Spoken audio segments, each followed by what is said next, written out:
Part of the frustration is that when you're successful in conflict prevention, nothing happens.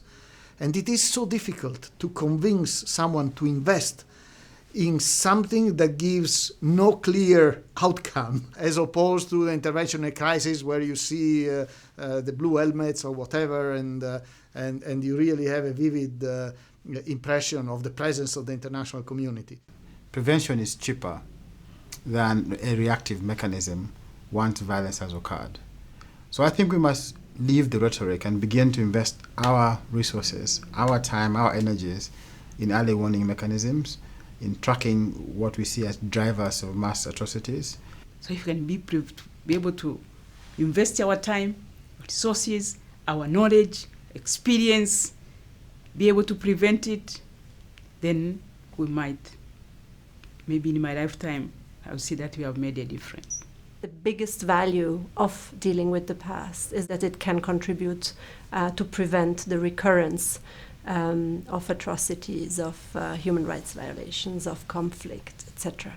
We have seen that where dealing with the past, efforts were not carried out or were very incomplete or were highly politicized and unequal in the way they were implemented. We just observe empirically that violence tends to resurface. Prevention should start at the point where you find that the society is becoming fractured. When you start seeing those fractures in the society in which they're starting to widen their relationship, that's where the intervention should start. I know that the suggestion I'm going to make is something that's not realistically ever going to happen. But what it's going to take is a mechanism that is mandatory, a resolution on crimes against humanity or mass atrocities that is mandatory. It's not something that people can choose whether they want to sign up to or not. And a mechanism that will invoke real accountability and real actions as a response. Prevention starts from the family.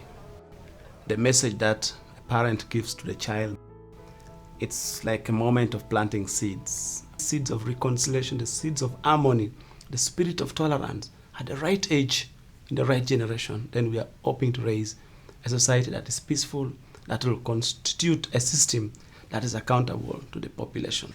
You are my equal, I'm your equal, and I want you to be treated as well as I'm treated in the world. And based on this condition, I think we can survive as a human being and humanity.